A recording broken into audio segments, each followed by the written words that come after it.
What's up YouTube, it's Shanti Hall here, and for today's video we're going to continue to talk about Summer League, specifically the Orlando Magic. And I think I'm ready to talk about two of their main players, Jonathan Isaac and Mo Bamba. I think there are a lot of questions around both these guys. Isaac because he missed so much time last season and no one really knows what he is, and Bamba came into this draft as a player who many viewed as very raw. I think we may have seen a few answers to some of the questions about their game, but before we talk about that, let's talk about their numbers. Alright, so for the Summer League, Mo Bamba is averaging 8.7 points, 5.7 rebounds, less than 1 assist, 2.3 blocks a game, and shooting 60% from the field. Moving on to Isaac, he's averaging 14.3 points, 7 rebounds, 1 assist, 2.7 blocks, and shooting 35% from the field. Okay, so now that you've got the numbers, I want to talk about what I've seen from Bamba in the Summer League so far. The first thing I noticed from Bamba is that he looks like a solid rim protector, and I think that's something that we were all expecting. With his incredible arm length, it's only natural that he'd have immediate impact in that area of the game. I will say though, I'd like to see him be a little bit more reactive as a shot blocker, but I think that'll come in time. Moving on though, something else I like from Bamba is that he showed a little bit of shooting touch. He showed that he's capable of shooting a little post fade, as well as hitting shots from the NBA 3-point line. He'll never need to be a lights out shooter, but if he can make the defense respect his shot, he instantly becomes more valuable. Another positive thing that I saw from Mo Bamba was that he looked pretty good running the floor. He was a lot quicker than I personally expected, and he also did a great job catching alley-oops. So I believe it's going to be really important for the Magic to pair him with a great point guard. Moving on though, one problem that I did have was that he needs to put on some muscle. I think this really showed when the Magic played the Suns and Ayton kind of bullied Bamba down low. Obviously he's still very young, so there's plenty of time to transform his body, but early on in his career I imagine that he'll struggle against more physical, larger 4s and 5s. Something he can do immediately though is get better leverage when he's defending the post,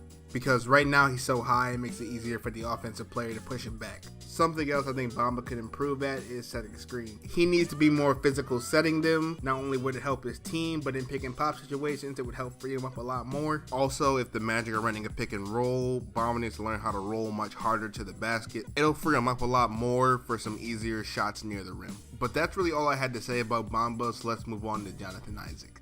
And the first thing I noticed about Isaac was that his mid-range shot is a lot better than I thought it was. He looks really comfortable pulling up from there or even fading away. And on top of that, to me, his ball handling seemed improved, and that makes me think that he can get his own shot if he wants to. And to be honest, I never really expected him to have that much versatility as an offensive player. I was also really impressed with Isaac defensively. He's blocked a lot of shots, even more than Bamba actually. But what's more important is the quickness, length, and strength that he's shown helps me believe that he can guard at least 3 positions. And when you combine that with the length of the Magic's other young players, you have the potential for a pretty elite defensive squad in the future. The only negative thing that I can really say about Isaac is that he could be a bit more consistent, and I think better shot selection would help with that a lot. There were definitely quite a few bad attempts by him, but it's Summer League, so I'm sure he's just trying stuff. That's really all I had to say about the Magic. I really hope you guys enjoyed this video. If you did, go ahead and like it. If you like NBA videos in general, go ahead and subscribe to my channel. And if you don't want to miss a video, make sure you turn your notifications on so it actually shows up for you. And I'll see you guys next time.